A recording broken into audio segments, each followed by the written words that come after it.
नमस्कार, मैं हूं यश खुराना। स्वागत है आपका आपका डॉक्टर कार्यक्रम में। देश में तमाम पद्धतियों से इलाज चल रहा है। सभी लोग अपने विश्वास और परिस्थिति के हिसाब से अपना इलाज करवाते हैं। हालांकि बहुत सी चिकित्सा प्रणाली मौजूद हैं, लेकिन एक ऐसी पद्धति जिसे कोई नकार नहीं सकता है, जिसका एक लंबा चौड़ा इतिहास है। इसी पद्धति के बारे में आज हम विस्तार पूर्वक बात करेंगे। हर समस्या, हर रोग के बारे में बातचीत करेंगे, हर पहलू के बारे में बात करने की कोशिश करेंगे। गठिए से लेकर पीठ दर्द से लेकर घुटने की समस्या, आंखों की समस्या और भी तमाम विषय जिसके बारे में हम चर्चा करेंगे। इस विषय पर हमारे साथ बात करने के लिए होंगे आयुर्वेदाचार्य डॉक्टर संजय जाखड़। और इसी के साथ ही दर्शकों को एक अहम जानकारी बता दें, लगातार आपकी टीवी स्क्रीन पर नंबर फ्लैश हो रहे हैं। अगर आपका भी इस विषय से जुड़ा कोई भी सवाल है, कोई भी आपको समस्या है, कोई भी रोग है, हम इस विषय पर विस्तार पूर्वक चर्चा करेंगे और इलाज के बारे में बात करेंगे। तो दर्शकों से यही अपील है, अगर आपको भी किसी प्रकार की कोई समस्या है, कोई रोग है, उसका इलाज दूसरी चिकित्सा प्रणाली में नहीं है, तो हम इस संबंध में आयुर्वेद की जो चिकित्सा प्रणाली है उसके बारे में इलाज जानने की कोशिश करेंगे। हमारे साथ आयुर्वेदाचार्य डॉक्टर संजय जाखड़ होंगे, जिनसे हम आयुर्वेद से जुड़े तमाम विषयों, तमाम पहलुओं के बारे में चर्चा करेंगे। चलिए कार्यक्रम का सिलसिला आगे बढ़ाते हैं। आपको बता दें कि हमारे साथ आयुर्वेदाचार्य डॉक्टर संजय जाखड़ जुड़ गए हैं। डॉक्टर संजय जाखड़, आपका बहुत बहुत स्वागत खबरफास्ट पर। नमस्कार सभी दर्शकों को। डॉक्टर संजय जाखड़, मेरा सबसे पहला बुनियादी सवाल है, क्योंकि परिस्थितियां ऐसी है, कोरोना काल है। हालांकि ये हकीकत जरूर है कि अब कोरोना के मामले बेहद कम आने लगे हैं, सभी एक इसको अपने अपने नजरिए से देख रहे हैं, लेकिन वर्तमान स्थिति में इसके हिसाब से देखें तो कोरोना का उपचार लोगों को घर बैठे किस तरह से करना चाहिए। हालांकि कोरोना की वैक्सीन आ गई है, सब संतुष्ट हो गए हैं, उत्साह एक अलग ही है। देखिए जी, कोरोना काल के अंदर जो आयुर्वेद के वर्ल्ड वाइड गूगल के ऊपर जितना सर्च किया है, वो एक बहुत ही सुखद पहलू है। मेरे ख्याल से हमारे देश के जितने भी वासी हैं, उनको ये बहुत से ही सुखद अनुभव हुआ होगा कि पूरे वर्ल्ड वाइड अगर आयुर्वेद को अगर देखा गया है कोरोना, क्योंकि देखिए बिल्कुल असहाय महसूस कर रहे थे जब तक कि वैक्सीन नहीं आई थी, तो हर देश असहाय महसूस कर रहा था। लेकिन आयुर्वेद की जितनी जो प्राचीन पद्धति जो है, उसके बताए हुए जितनी औषधि जो है, चाहे वो किचन बेस्ड है, चाहे वो रस औषधियां हैं, तो उनके उपयोग करने से उस हद तक देश के अंदर विकराल रूप नहीं लिया कोरोना ने, जितना कि अमेरिका और यूरोपियन कंट्रीज में हुआ है। तो ये आयुर्वेद को मैं तो धन्यवाद करना चाहूंगा। हमारे जितने भी पुराने आचार्य जो हैं, उन्होंने एक बड़ी बेहतरीन धरोहर इस देश को दी है। वो अलग बात है कि इसका सरकारों ने ज्यादा ख्याल नहीं किया। और बिल्कुल, मैं इसी विषय पर डॉक्टर संजय जाखड़, मैं आपसे इस विषय पर भी चर्चा करने वाला था कि अगर साइंटिफिक तरीके से जिस हम कोरोना वैक्सीन का इजाद किया गया है, अगर उसकी बजाय हम आयुर्वेद को बढ़ावा देते तो आज परिस्थितियां क्या अलग हो सकती थी। जबकि सरकार ने तो बाकायदा अलग से आयुष मंत्रालय तक बना रखा है, तो अलग से उसको बढ़ावा देते तो आपको लगता है कि उपयोगिता साबित होती? बिल्कुल बिल्कुल यश जी, बहुत उपयोगी साबित होती है। और सरकार का मैं धन्यवाद करना चाहूंगा कि अब की बार जो बजट जो दिया है, उसमें 40% एनहांस करके दिया है। और बहुत सारी ऐसे न्यूज़पेपर में भी आ रही हैं चीजें, जिसमें कि एक कोलैबोरेशन हुआ है। एम्स की एक मैं रिपोर्ट पढ़ रहा था, उस रिपोर्ट में भी आयुर्वेद के एक BGR34 ड्रग है, और साथ में ग्लिकोलेमाइड के जो डायबिटीज की एक दवाई है, उसका एक कॉम्बिनेशन के रूप में एक इस्तेमाल किया और उसके बहुत बेहतरीन रिजल्ट मिले हैं। तो आज का जो सरकार की जो सोच मुझे जो नजर आती है, देखो मैं किसी पॉलिटिकल पार्टी से बिलोंग नहीं करता हूं, लेकिन मुझे जो चीज समझ में आ रही है वो एक बेहतरीन दिशा में जा रही है। अभी तक हम लोग रिसेसिव मोड में थे। हम यूरोपियन कंट्रीज के जितनी भी रिसर्च होती थी, जो मेडिसिन आती थी, उनको हम लेने वाले थे। ये पहली बार हुआ है कि जो इंडिया ने वैक्सीन का निर्माण किया और विदेशों में आप निर्यात कर रहे हैं। तो इसके लिए मैं बल्कि सरकार का धन्यवाद करना चाहूंगा कि आज इस मुकाम पे जो एक सपना होता था कि हम लोग डोमिनेट करें, भारतवर्ष जो है वो डोमिनेट करे और विश्व गुरु बने, उसकी दिशा में एक ये जो प्रयास जो कोवैक्सीन और मतलब ये कह सकते हैं कि सरकार सही दिशा में काम कर रही है। ये लगातार समय समय पर सरकार दिखाने का प्रयास कर रही है। जी, डॉक्टर संजय जाखड़, हमारे साथ एक दर्शक जुड़ गए हैं, उनका हम सवाल ले लेते हैं। हिसार से हमारे साथ दर्शक जुड़े हैं मोहित। आपका बहुत बहुत स्वागत है। आपका सवाल क्या है? नमस्कार सर, मैं सर मेरा 3-4 दिन से सिर बारी बारी होता है और नींद ज्यादा आती है मुझे। मोहित, आपकी आवाज बेहद धीमी आ रही है, आप दोबारा से अपना सवाल दोहराइए। सर 3-4 दिन से मेरा सिर बारी बारी रहता है और जी। नींद भी ज्यादा आती है सर। जी। सिर्फ 3-4 दिन से ये मोहित जी? Yes sir. उससे पहले बिल्कुल ठीक थे? Yes sir. कितना कोई दर्द ज्यादा महसूस कर रहे हैं, सिर्फ भारीपन महसूस कर रहे हैं? सर भारीपन ज्यादा महसूस कर रही सर। चलिए, मौसम परिवर्तन हो रहा है, उसकी उम्मीद है कि उसकी वजह से आपको ये दिक्कत है। किसी तरह का कोई बुखार वगैरह महसूस तो नहीं करते? बुखार तो बिल्कुल हल्का होता है सर। हल्का हल्का है। Yes sir. और इसके अलावा किसी तरह कोई खांसी, कोई जुकाम या कोई और लक्षण? नो सर, और कुछ नहीं सर। देखिए, ऐसा ये सिर्फ मौसम की वजह से ही लग रहा है मुझे। थोड़ा सा आप अपना खाने पीने का ध्यान रखें, और खासतौर से अगर घरेलू नुस्खे की अगर मैं बात करता हूं तो दूध में आप थोड़ा हल्दी डाल के आप लें, हल्दी और थोड़ा एक चम्मच घी। तो उससे उम्मीद करते हैं कि आपको इस दर्द से, क्योंकि हल्दी अपने आप में एनाल्जेसिक इफेक्ट होता है, दर्द निवारण का काम करती है। अगर फिर भी अगर आपको ज्यादा अगर परेशानी अगर रहती है तो फिर आप एक नजदीकी जो डॉक्टर के पास जाके अपना एक बार जांच करवाएं। उम्र कितनी है मोहित जी आपकी? सर मेरी 18 साल है। हाँ जी, 18 साल। हाँ तो यंग हो, कोई ऐसी बात नहीं लग रही मुझे। आप जस्ट ये करो और इससे आपको राहत मिलेगी आपको। ठीक है, धन्यवाद सर। चलिए मोहित जी, बहुत बहुत धन्यवाद सवाल पूछने के लिए। डॉक्टर संजय जाखड़, जब हमने दर्शकों को ये बताया कि आज हम इस आयुर्वेद के बारे में चर्चा करने वाले हैं, हर समस्या के बारे में, हर रोग के बारे में, तो एक समस्या के बारे में बहुत लोगों ने जिक्र किया है कि गठिया की समस्या रहती है और सबसे ज़्यादा महिलाओं को ये समस्या देखने को मिलती है। तो वो चाहते हैं कि दूसरी चिकित्सा प्रणाली पर ना जाकर, बल्कि जो एक लंबा चौड़ा इतिहास समेटे हुए आयुर्वेद, हम उस पद्धति का इस्तेमाल करें और खुद को स्वस्थ रख सकें। तो गठिया का आयुर्वेद में किस तरह का इलाज है, क्या घरेलू उपाय हो सकता है कि इसका स्थायी इलाज हो सके? हाँ, सबसे पहली चीज तो हमें समझना पड़ेगा इस तरह के रोग क्यों हो रहे हैं। जी। आपका जो लाइफस्टाइल है, आयुर्वेद में क्या है, आहार और विहार बहुत इंपॉर्टेंट चीज है जी। वक्त के साथ हमने अपने आहार में भी परिवर्तन कर दिया, और खासतौर से जब से ये स्विगी और मैकडोनाल्ड और डोमिनोज, इस तरह के जो जंक फूड और फास्ट फूड का जो कल्चर जो रहा है, साथ में कोल्ड ड्रिंक, ये आयुर्वेद इसको बिल्कुल भी इजाजत नहीं देता। ये जहर के माफिक काम करता है, और अमूमन नतीजा ये होता है कि जो गठिया जो है वो आम वात कहलाता है आयुर्वेद के हिसाब से। तो वात, आयुर्वेद 3 दोषों के ऊपर चलता है, त्रिदोष जिसको हम कहते हैं, वात, पित्त और कफ। जी। तो जब वात आपकी प्रकोपित होगी, एक मुझे अभी याद आ रहा है कि पिता पंगु कफो पंगु पंगुवो मल धातुवा वायुना यत्र नियंत्रे तत्र गच्छति मेघवत, एक ये श्लोक मुझे ध्यान आया, बहुत इंपॉर्टेंट श्लोक है ये। तो वायु में लगभग आपके 80 प्रकार के रोग बताए गए हैं जी। उससे कम जो है वो पित्तज रोग होते हैं, और उससे कम होते हैं कफज रोग होते हैं। तो सबसे ज्यादा डिजास्टर अगर कोई चीज करती है या नुकसान करती है तो वो वातज रोग करते हैं।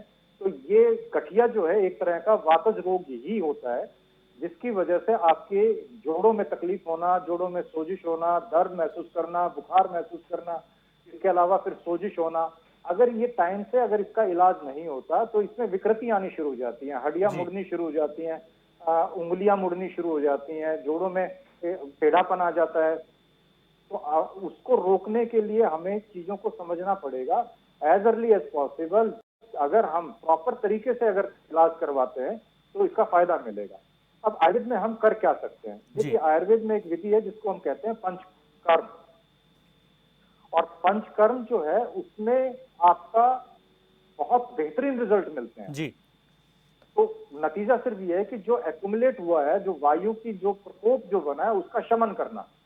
जैसे ही हम उसका शमन कर पाते हैं तो बॉडी जो स्टिफनेस है या दर्द है, सोजिश है, उसमें ना केवल राहत मिलती है बल्कि उसकी जो मोबिलिटी, पेशेंट की जो मूवमेंट्स जो है वो प्रॉपर हो जाती हैं। तो आयुर्वेद में पंचकर्म एक बेहतरीन है, और आज तो अब सरकार जो है बहुत इसमें भी सपोर्ट कर रही है। पंचकर्म सेंटर्स अब बन रहे हैं, गवर्नमेंट लेवल के ऊपर भी बन रहे हैं, प्राइवेट सेंटर्स में भी बन रहे हैं, तो उसका उपयोग किया जा सकता है। देखिए, मैं एक चीज क्लियर करना चाहता हूँ यश जी, मैं किसी भी पैथी के खिलाफ नहीं हूँ, लेकिन मैं किसी भी पैथी की आंख बंद करके फॉलो भी नहीं करना चाहते। मॉडर्न मेडिसिन, पेन किलर्स हैं या जितनी भी जो दवाइयां, उनकी अपनी लिमिटेशंस हैं, और नतीजा क्या होता है कि उनके लगातार, अब जैसे गठिया एक लाइलाज की बीमारी है, अगर आप लंबे समय तक अगर पेन किलर्स का इस्तेमाल, एंटी इंफ्लेमेटरी एनाल्जेसिक्स का इस्तेमाल करेंगे तो उनके साइड इफेक्ट भी आपको ही झेलने हैं। जी तो बिल्कुल। नतीजा क्या होता है कि आपका रोग तो वहीं की वहीं है, और उस दवाइयों के और उन इलाज की वजह से आपको 4 और साइड इफेक्ट आ रहे हैं। बिल्कुल। तो रोग कम नहीं हो रहा, रोग की और समस्याएं बढ़ रही हैं। तो एटलीस्ट आयुर्वेद हमें सिखाता है, बताता है कि आप कम से कम जिस बीमारी का इलाज कर रहे हैं वो तो आपको ठीक करना ही है, साथ में उसके साइड इफेक्ट्स भी कम आ रहे हैं। बस बशर्ते इसमें ध्यान ये रखना है कि आप प्रॉपर उसकी जांच करवाएं, प्रॉपर अपने कंसल्ट करें, और जिस हिसाब से आपको बताया जाए उसको आप फॉलो करें। गलत तरीके से अगर आप इस्तेमाल करेंगे तो आयुर्वेद में रस औषधियां होती हैं, उसमें पारद का भी इस्तेमाल है, और चीजें वो नुकसान भी कर सकती हैं। जी तो ये भी हमें अपने दर्शकों के साथ साझा कर रहा हूं मैं कि आयुर्वेदिक दवाई का मतलब ये नहीं है कि वो बिल्कुल सेफ है। अगर गलत तरीके से इस्तेमाल की जाएंगी तो उनका कहीं ना कहीं नुकसान मिल सकता है। तो आप किसी भी कंसल्टेंट से आप बात करके तभी आप उसका इलाज करवाएं तो ज्यादा बेहतर रहेगा। जी, मतलब हमें सही तरीके से इलाज करना होगा, अगर गलत करते हैं तो उसके हमें साइड इफेक्ट भी देखने को मिल सकते हैं। जी और है जी, डॉक्टर संजय क्योंकि देखो जाखड़ एक सवाल, जी पंचकर्म, बिल्कुल। मैं पूरा कर देता हूँ। जी जी पंचकर्म बिल्कुल। का एक प्रॉपर एक तरीका है। इसमें दीपन पाचन से शुरू करके दीपन पाचन, फिर स्नेहपान, उसके बाद अभ्यंग स्वेदन, फिर आपका जो भी वमन है, विरेचन है, डिपेंड ऑन द डिजीज की हमें करना क्या है।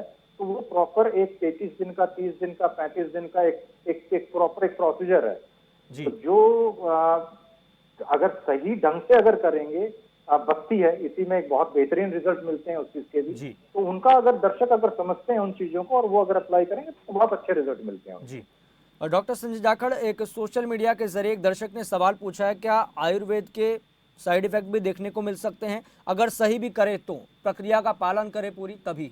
देखिए, गलत गलत तरीके से अगर कोई भी चीज आप इस्तेमाल करें, मैं छोटा सा एग्जांपल देता हूं। अगर आपको भूख लगी है और आपको खाना खाना है और आपकी भूख है 3 से 4 चपाती, जी और आप खा जाते हैं स्वाद स्वाद में 8, तो वो भी आपको वॉमिटिंग करवा देगी। तो ये तो फिर भी औषधि है। औषधि तो औषधि है, उसकी बाकायदा सारी चीजें लिखी हुई हैं कि उनकी तय मात्रा क्या होती है। अगर उससे आप एक्सीड करेंगे तो टॉक्सिसिटी आएगी, अगर अल्प लेंगे, कम लेंगे, लो डोज में अगर लेंगे तो उसका फायदा नहीं मिलेगा। तो जी आयुर्वेद में प्रॉपर चीजें लिखी हुई हैं, उनमें बशर्ते की रत्ती, माशा, तोला के हिसाब से मेजरमेंट्स दे रखे हैं। तो आप दर्शकों से मैं यही निवेदन करूंगा कि कोई भी दवाई सेल्फ मेडिकेशन ना लें, अपने आप से ना लें, आप कंसल्ट करके ही लें, और आपके प्रकृति विकृति को देखते हुए, आपके शारीरिक बल को देखते हुए तब दवाई का निर्धारण होता है। नाड़ी देखी जाती जी है, आपकी वात पित्त कफ का एनालिसिस किया जाता है। अब मॉडर्न युग है, हम लोग अपने हॉस्पिटल के अंदर नाड़ी परीक्षा मैनुअल तो करते ही करते हैं, लेकिन साथ में कंप्यूटराइज भी कर रहे हैं। जी 10 पेज की रिपोर्ट जनरेट कर रहे हैं जिसमें उसकी प्रकृति है, विकृति है, आपके गुण हैं, गति है, इसके अलावा आपके वेलनेस पैरामीटर्स हैं, थॉट इमोशंस हैं, प्रॉन टू स्ट्रेस है या नहीं है, कोई स्ट्रेसफुल है मानसिक। क्योंकि आयुर्वेद में शारीरिक शारीरिक नहीं चिकित्सा दी गई, साथ में मनस चिकित्सा भी दी गई है। जी और खासतौर से जैसे आपने जिक्र किया गठिया, ये लंबे समय से पीड़ित होते हैं लोग। तो नतीजा क्या होता है कि वो शारीरिक के साथ साथ मानसिक विकार में भी आना शुरू, जी साइकोलॉजिकल इम्पैक्ट आने शुरू हो जाते हैं। पेशेंट डिप्रेशन में चला जाता है, सोचता है कि यार मेरे साथ ही क्यों है, मैं ही क्यों परेशान हूं, इतना दर्द क्यों जी सहन कर पा रहा हूं। तो ऐसे में नतीजा, दोनों चीजें अगर आप साइड बाय साइड चलेंगे, शारीरिक के साथ मनस चिकित्सा भी आप करेंगे, तो उसके और अच्छे बेहतरीन रिजल्ट मिल जाते हैं। जी। और डॉक्टर संजय जाखड़, आपने मनोचिकित्सा के बारे में भी बात की है, इसके बारे में जिक्र किया है, तो देखने को मिलता है कि डिप्रेशन के लोग शिकार हो जाते हैं। क्या आयुर्वेद में इसका भी इलाज है क्या? क्योंकि बिल्कुल डिप्रेशन बिल्कुल एक बहुत लंबा चौड़ा विषय है, अलग अलग बिल्कुल पद्धति में अलग अलग तरीके से इलाज बताया गया है, लेकिन क्या आयुर्वेद में भी इसका इलाज है जो सिंपल ही हो लेकिन बहुत इफेक्टिव हो? देखिए, सबसे पहले पेशेंट के साथ आत्मीयता। जी कोरोना काल के अंदर जो आपके क्वारंटाइन किए गए, आपके आइसोलेशन में रखे जी गए, होम आइसोलेशन में रखे गए, तो उसमें कहीं ना कहीं साइकोजेनिक जो डिसऑर्डर्स जो है उनकी बढ़ोतरी हुई है। जी बिल्कुल। ऐसे में आप उनको, उनके साथ आत्मीय व्यवहार करें।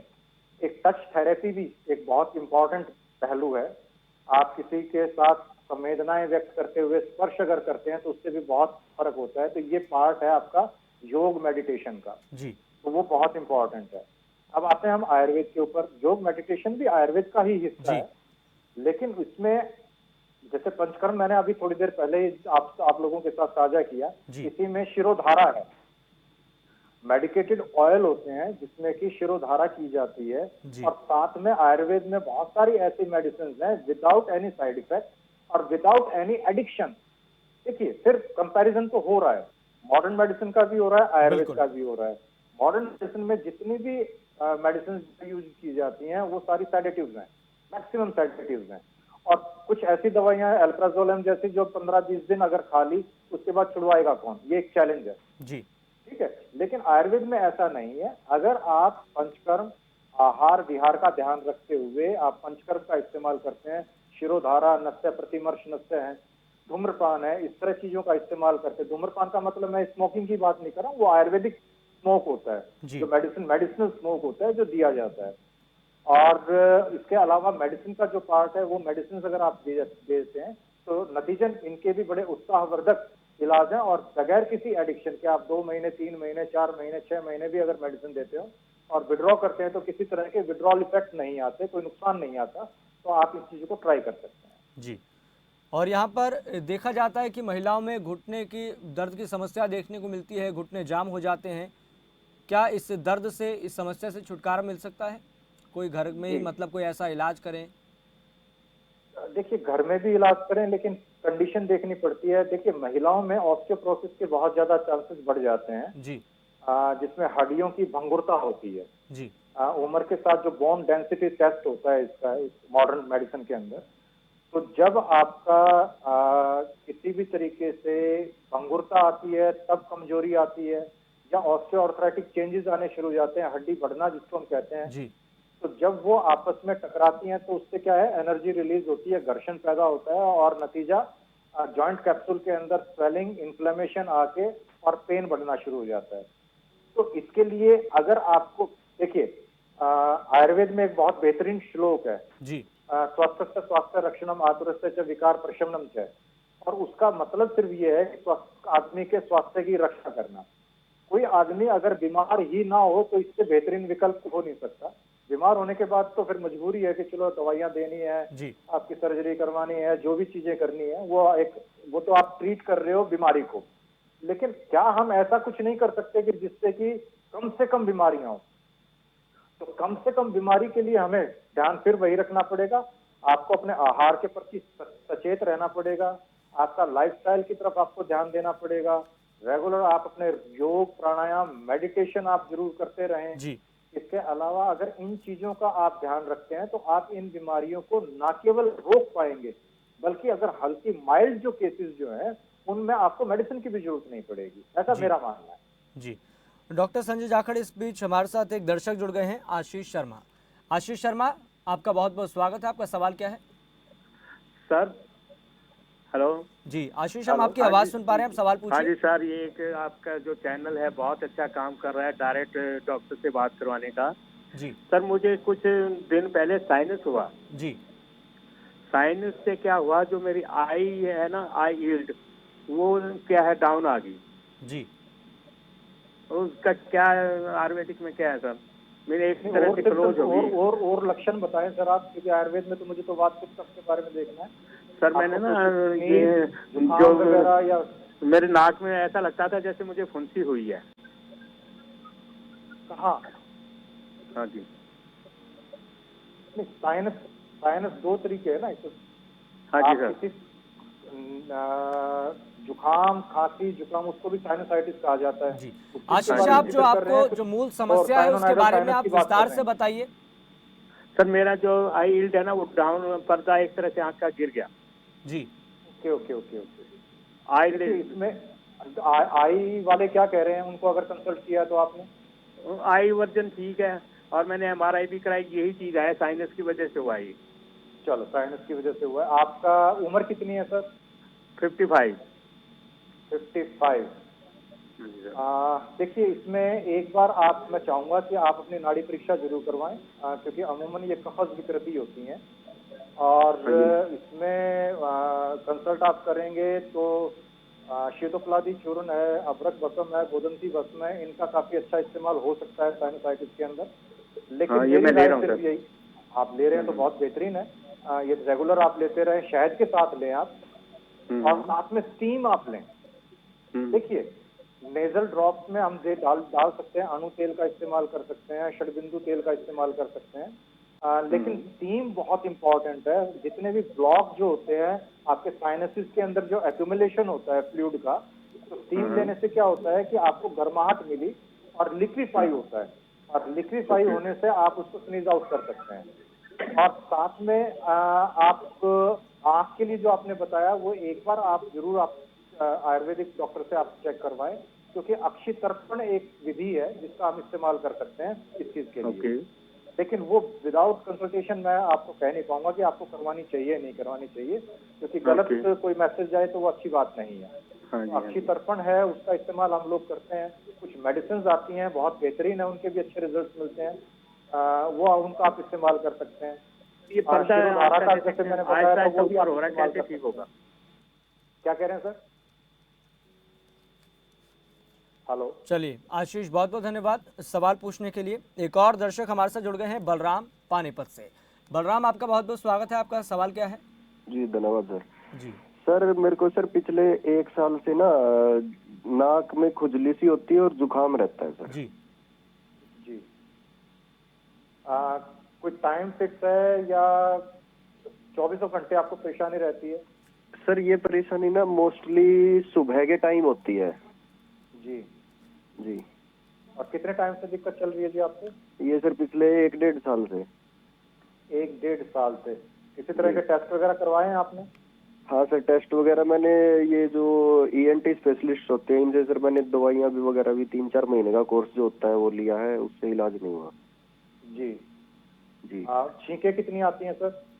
क्या सर? छींके ज्यादा तो नहीं आती आपको? छींके ज्यादा आती हैं सर। ज्यादा आती हैं। आपकी एज कितनी है? 28। 28। देखिए, जैसे मैं अभी आपको पहले ही बता रहा था, जो पहले हमारे जो कॉलर थे उनसे मैंने बताया, आप भी स्टीम लें। जी। गर्म पानी की भाप, आजकल वेपोराइजर्स आते हैं, ज्यादा आपको वो पतीले में डालने और कपड़ा डाल के लेने की जरूरत नहीं है। सिंपल अपना वेपोराइजर आता है, उसका आप मैक्सिमम लिमिट तक पानी रखें सादे पानी की, और मिनिमम ½ एन आवर आप स्टीम लें। तो आपकी जो है एलर्जी है ये, जिसकी वजह से आपको स्टिमुलाई मिलता है, वो किसी भी वजह से होती है। आप पढ़े लिखे हैं, आप चेक करें कि भाई मॉर्निंग में उठने के बाद किसी तरह का कोई खेस कंबल वगैरह उसमें से है, कोई पॉलन ग्रेन्स का है, या किसी तरह का कोई आप काम करते हैं धूल मिट्टी ज्यादा है। तो अगर आपको वो समझ में आ जाती है कि ये स्पेसिफिक मुझे इस चीज के करने से मुझे ज्यादा छींके आती हैं, तो पहला उसमें हिदायत तो ये है कि आप उन चीजों से बचें। दूसरी चीज क्या, अगर आप बाइक का स्कूटर का इस्तेमाल करते हैं तो गीला कपड़ा आप नाक के ऊपर जरूर बांधें, क्योंकि डस्ट एलर्जी बहुत कॉमन है अपने एरिया के अंदर। जी। आप कोई भी जैसे टॉवल होता है उसको, बड़े रुमाल जो आते हैं उनको आप तह बनाएं और पानी में भिगो के निचोड़ के और मास्क की तरह उसको इस्तेमाल करें। अब इसमें मैंने आपको गीला कपड़ा कहा है, उसके पीछे का उद्देश्य सिर्फ ये है कि आप कितना ही कपड़ा बांधे, अगर वो ड्राई है तो आपके माइक्रो पार्ट्स होते हैं, माइक्रो पार्टिकल्स होते हैं डस्ट के, वो उसके आप 5 भी तय करेंगे तब भी उसके बीच से निकल जाते हैं। अगर वही चीज हमने गीला अगर कर लिया तो वो पानी के साथ चिपकती रहेंगी, तो वो डस्ट आपके साथ कम जाएगी, तो हो सकता है कि आपकी एलर्जी कम हो। तीसरी चीज, अभी जैसे वो कॉलर हैं वो शीतोप्लादी यूज कर ही रहे थे, लेकिन बेहतर ये है कि आप एक आयुर्वेदिक कंसल्टेंट के पास जाएं, उनको आप दिखाएं, नाड़ी चेक करवाएं। और आयुर्वेद में एक से एक बेहतरीन दवाइयां हैं जिनका हमने टीवी के ऊपर भी जिक्र किया, अभी शीतोप्लादी है, अच्छा है। साथ में अगर थकान वगैरह रहती है तो गोदंती भस्म का है, और भी कई सारी चीजें हैं। आजकल पेटेंट आ रहे हैं, देखिए अब आयुर्वेद पुड़िया नहीं रहा। आपके कई सारी अच्छी कंपनीज हैं साउथ की, उनके पेटेंट आ रहे हैं, एंटी एलर्जिक टैबलेट आ रही हैं, ब्लिस्टर पैक में आ रही हैं, तो उनका अगर इस्तेमाल है तो वो भी हम इस्तेमाल कर सकते हैं। पीने में मेडिसिन आ रही हैं, उनका भी इस्तेमाल कर सकते हैं। तो आप एक बार कंसल्ट करके और फिर आप इसको आगे बढ़ाएं, तो मैं उम्मीद करता हूं कि आपकी इस एलर्जी से आपको फायदा मिलेगा। Okay sir, thank you sir. चलिए बलराम जी, बहुत बहुत धन्यवाद सवाल पूछने के लिए। डॉक्टर संजय जाखड़, मेरा अंतिम सवाल है लेकिन बहुत महत्वपूर्ण है, क्योंकि पूरे देश में सिचुएशन इस तरह की बनी हुई है कि एक चिकित्सा पद्धति दूसरी चिकित्सा पद्धति पर सवाल उठा रही है, उसके डॉक्टर सवाल उठा रहे हैं। महत्वपूर्ण सवाल यहाँ पर यह है कि आयुर्वेद के डॉक्टर्स को 58 तरह की सर्जरी की इजाज़त दी गई है, और इसको लेकर जो दूसरी चिकित्सा प्रणाली के जो डॉक्टर्स हैं यानी कि IMA खासतौर पर वो इसका विरोध कर रहे हैं। वो कह रहे हैं कि ये सुरक्षित नहीं है, हम ऐसे कैसे होने दें। तो मैं चाहता हूं आप इसको लेकर स्पष्टीकरण दें कि सच्चाई क्या है, क्या ये सुरक्षित है क्या? देखिए यश जी, ये बड़ी हास्यास्पद और दुर्भाग्यपूर्ण घटना कहूंगा मैं इस बात जी। को, कि इतने पढ़े लिखे लोग अगर इस तरह की अगर बात अगर करते हैं या स्ट्राइक करते हैं तो वो वाकई दुर्भाग्यपूर्ण बात है। मुझे लगता है कहीं ना कहीं मोनोपोली टूट रही है, उसकी वजह से ये थोड़ा सा पीड़ा है जो मैं समझ रहा हूँ इस बात के लिए, और बड़े बिल्कुल स्पष्ट शब्दों के साथ मैं ये बात कह रहा हूँ। आपकी देश की हमें जनहित के बारे में सोचना है, स्वहित के बारे में नहीं सोचना। ये हमारा नैतिक दायित्व बनता है। जी आपका 135 करोड़ की जनसंख्या के ऊपर टोटल कितने सर्जन हैं वो एक बार कैलकुलेशन करो। जी। और दूसरी चीज, कोई एहसान नहीं है कि आयुर्वेद डॉक्टर्स का जो सर्जरी, आयुर्वेद के जो फादर ऑफ सर्जरी जो है आचार्य सुश्रुत है, आयुर्वेद ने सर्जरी दी है। आयुर्वेद से ही सीख के मॉडर्न मेडिसिन के डॉक्टर्स ने आयुर्वेद से ही अगर आपके पास 1 मिनट का समय है तो जी, मैं बिल्कुल, घटना जी। मुझे याद आ रही है, मैं वो आपके साथ जी। और दर्शकों के साथ भी साझा कर रहा हूँ। देखिए ज्यादा पीछे जाने की जरूरत नहीं है, लगभग 250-300 साल पहले की बात है। एक कर्नल कूक थे, अधिकारी थे, अंग्रेज अधिकारी थे, और उनका एक हैदर अली के साथ उनका युद्ध हुआ। और हमारे देश की परंपरा रही है, अगर किसी को मारना नहीं है उसको अपमानित कर दो, और उनकी कर्नल कूट की नाक काट दी। अब वो नाक काटने के बाद छोड़ दिया कि ठीक है सारी उम्र देखता रहेगा भाई क्या है क्या नहीं है। तो अल्टीमेटली ये मैसूर राज्य के आसपास की घटना है, और इसका जिक्र माननीय सांसद ने संसद भवन में भी किया है। मैं कोई अलग से नहीं कर रहा हूँ, ये सिर्फ ऐतिहासिक चीजें हैं। आप उसके बाद क्या हुआ कि वो अपनी कटी हुई नाक को लेके किसी से बात की कि भाई कोई डॉक्टर हो, कोई वैद्य हो। तो बेलगांव एक जगह है, वहां कोई वैद्य थे, प्लास्टिक सर्जन थे, कि मैं तो आज ये कहूंगा कि वो प्लास्टिक सर्जन थे। तो वो उनके पास गया और उन्होंने उसकी नाक को जोड़ा, और लगभग 20-25 दिन के करीब उनका स्टे रहा, और अल्टीमेटली उनकी नाक जोड़ दी। तो जब वो हाउस ऑफ कॉमन्स में गए ब्रिटेन, और वहां उन्होंने अपनी जो स्टेटमेंट दी कि भाई हिंदुस्तान में इस तरह की पद्धति है कि जिसमें मैं प्रत्यक्ष गवाह हूं कि मेरी कटी हुई नाक को जोड़ दिया, तो हमें वो सीखनी चाहिए।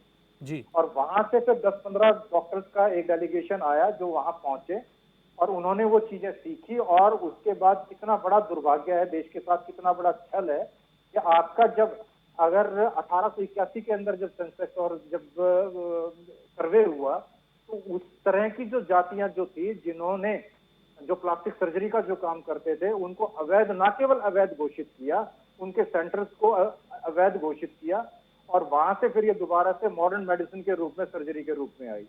तो इससे बड़ा दुर्भाग्य कोई नहीं है कि हम अपने ऐतिहासिक चीजों को ना तो पढ़ रहे हैं, ना उन चीजों को देख रहे हैं, और हमारी देश की, हमारी आचार्यों की दी हुई चीज को और किस मुंह से ये स्ट्राइक कर रहे हैं, मेरी समझ से ये बाहर है। जी, इनको मतलब ये होना कह चाहिए सकते था। हैं कि जो इजाजत दी गई है 58 तरह की सर्जरी की, वो पूरी तरह मैं से 30 सुरक्षित हाथों में है। सेकंड के अंदर मैं बात खत्म जी। करता हूं। देखिए, तो ये जी। नोटिफिकेशन है। जी डॉक्टर संजय जाखड़, समय बहुत कम है, आप महज सिर्फ मैं 10 से 15 20 सेकंड में आप खत्म कीजिए अपनी बात को। 20 सेकंड। जी। एक बीएमएस डॉक्टर को 4.5 साल प्लस 1 साल इंटर्नशिप के 5.5 साल सेम एमबीबीएस को लगते हैं। उसके बाद आपकी पोस्ट ग्रेजुएशन एमडी एमएस की डिग्री के वही आपके 2 से 3 साल लगेंगे। उसके बाद आपको एक्सपर्टाइज होने के लिए और आगे मेहनत करने के लिए, तो एक सर्जन जो है, चाहे वो आयुर्वेद चाहे वो मॉडर्न मेडिसिन में, 10 साल में तैयार होता है। तो मेरे कई सारे सीनियर्स हैं जो अपने हॉस्पिटल रन कर रहे हैं। तो ये नई चीज नहीं है कि अब सरकार ने सिर्फ नोटिफाई किया है। अब सरकार ये चाहती है कि जो मास लेवल के ऊपर देखा जाए, 135 करोड़ की जनता है, हर छोटे से छोटे स्तर के ऊपर ये सुविधाएं पहुंचे। तो इसमें मुझे नहीं लगता कि एक इनका बनता है कि किसी तरह का कोई विरोध या कोई और चीज, बल्कि स्वागत होना चाहिए। और हम सब लोग मिलके, जैसे कोविड वैक्सीन को दुनिया को एक्सपोर्ट किया, इस तरह की हम आयुर्वेद, किसी अगली विजिट में, जब हम इसी तरह से इंटरेक्ट करेंगे तो क्षार सूत्र के बारे में मैं बताऊंगा आपको, जो आयुर्वेदिक प्रोसीजर है। तो आप इनको मिला के नई चिकित्सा पद्धति का अगर जन्म करते हैं, मॉडर्न मेडिसिन की अपनी लिमिटेशन है, आयुर्वेद की अपनी लिमिटेशन है, मतलब अपना दायरा है पद्धतियों का। दोनों को मिला के एक नई पद्धति को करके हम क्यों ना विश्व गुरु बने, ऐसा मेरा सोचना है। और ये मैं अपील भी करूंगा अपने साथियों से कि हम सब मिलके काम करें, ना कि एक दूसरे का विरोध। ठीक है संजय जाखड़ जी, ठीक। डॉक्टर संजय जाखड़, आपका बहुत बहुत धन्यवाद इस खास कार्यक्रम आपका डॉक्टर में जुड़ने के लिए। फिलहाल आपका डॉक्टर में इतना ही, मुझे दीजिए इजाजत, देखते रहिए खबर फास्ट।